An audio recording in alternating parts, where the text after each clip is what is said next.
Hello दोस्तों, wealth as channel पे आप सभी का स्वागत है। आज की इस वीडियो में हम जो स्टॉक आज एक्शन में रहने वाले हैं, जिसमें आज बहुत ज़्यादा न्यूज़ है, वो जानने वाले हैं। उसमें सबसे पहले जो है वो अडानी एंटरप्राइज़ है। अडानी एंटरप्राइज़ में मिनिस्ट्री ऑफ कॉरपोरेट अफेयर्स ने इन्वेस्टिगेशन शुरू किया है उनके अकाउंट्स में Mumbai international airport and Navi Mumbai international airport. Investigation जो है वो FY18 से FY22 के पीरियड के लिए किया जाने वाला है।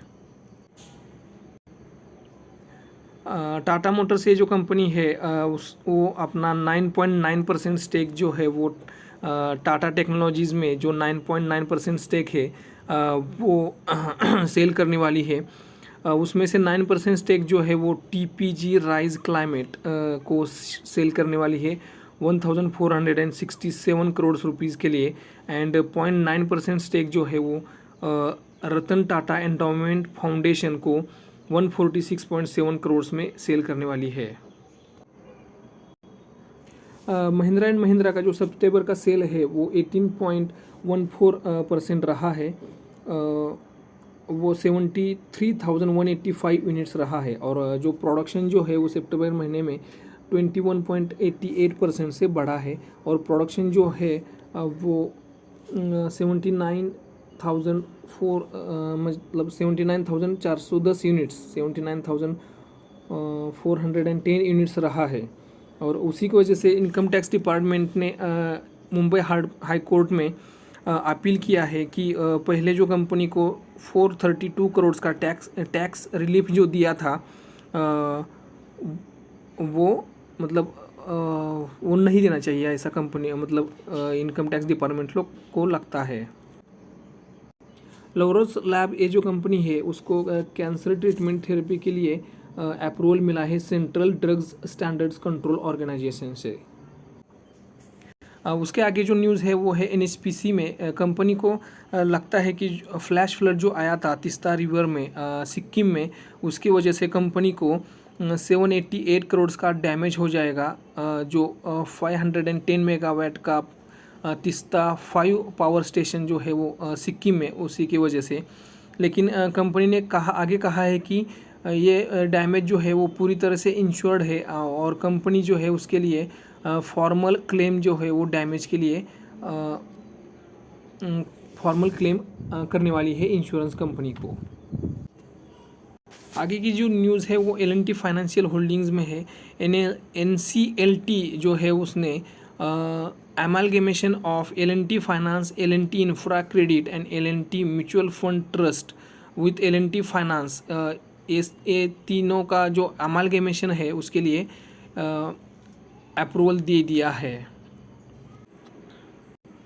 आगे की न्यूज़ है वो इन्फोसिस में है। न्यूयॉर्क स्टेट टैक्स डिपार्टमेंट जो है उन्होंने कंपनी पे $15,000 की पेनल्टी लगाई है for under payment of advance tax in FY22। आगे की जो न्यूज़ है वो बजाज इलेक्ट्रिकल्स में है। बजाज इलेक्ट्रिकल को 564 करोड़ का सर्विस कॉन्ट्रैक्ट मिला है पावर ग्रिड कॉरपोरेशन से। वो कॉन्ट्रैक्ट जो है वो 400 kV ट्रांसमिशन लाइन जो आंध्र प्रदेश में है उसके सर्विस का है। और ये प्रोजेक्ट जो है वो 21 मंथ्स में कंप्लीट करना है बजाज इलेक्ट्रिकल को।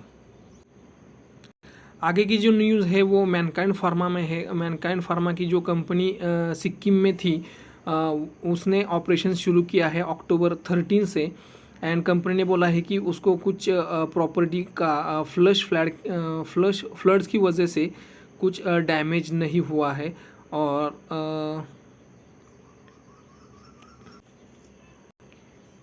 आगे की जो न्यूज़ है वो फेडरल बैंक में है। फेडरल बैंक के लिए एक पॉजिटिव न्यूज़ है।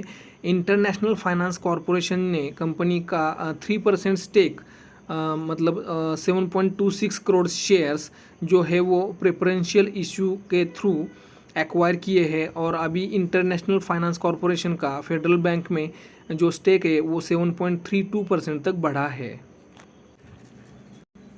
आगे की जो न्यूज़ है वो NBFC इंडिया में है। NBFC इंडिया को विशाखापट्टनम पोर्ट अथॉरिटी से ऑफिस बिल्डिंग रिनोवेशन के लिए 80 करोड़ का ऑर्डर मिला है। आगे है ICICI लोम्बार्ड। ICICI लोम्बार्ड पे जो जयपुर टैक्स अथॉरिटी ने 7.7 करोड़ की पेनल्टी लगाई थी वो कैंसिल कर दी है। आगे जो न्यूज़ है वो KIOCL में है। कंपनी ने जो मैंगलोर पैलेट प्लांट जो उनका बंद रखा था 28 सितंबर से iron over fine, non availability of iron over fine and maintenance activity के लिए वो कंपनी का जो मैंगलोर का प्लांट था वो कंपनी ने शुरू कर दिया है।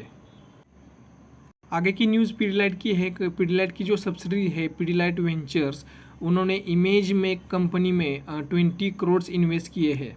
इमेज मेक ये जो कंपनी है वो डिज़ाइन एंड डिस्ट्रीब्यूशन करती है एजुकेशनल टॉयज़ में। NCL इंडिया ये जो कंपनी है उन्होंने अपनी Holi owner subsidiary NLC India बोलना चाहिए था मुझे, NCL इंडिया बोला मैंने। NLC इंडिया जो है उन्होंने अपनी Holi owner subsidiary NLC India green energy बनाई है। जो फ्यूचर में कोई भी रिन्यूएबल एनर्जी प्रोजेक्ट जो होंगे वो NLC इंडिया जो है वो NLC इंडिया ग्रीन एनर्जी ये होली ओनरी सब्सिडीज़ के थ्रू रहने वाला है। आगे की न्यूज़ इंडियन बैंक में है। इंडियन बैंक ने अपने 24.8 करोड़ लोन जो है वो फ्रॉड बताए हैं। आगे की एक नेगेटिव न्यूज़ है यूनियन बैंक ऑफ इंडिया के लिए। यूनियन बैंक ऑफ इंडिया पे RBI ने 1 करोड़ की पेनल्टी लगाई है non compliance related to loans and advances में। और आगे की 64 लाख की जो पेनल्टी है वो non compliance related to prior approval of shares, मतलब एक्विजिशन ऑफ शेयर्स के लिए जो प्रायर अप्रूवल लेना चाहिए था RBI का वो यूनियन बैंक ऑफ इंडिया ने नहीं लिया। उसी के वजह से RBI ने 64 लाख की और ज़्यादा पेनल्टी लगाई है। तो इस वीडियो में इतना है। अगर ये वीडियो आपको इन्फॉर्मेटिव लगा है तो वीडियो को लाइक करना और चैनल को सब्सक्राइब करना मत भूलिए। जय हिंद।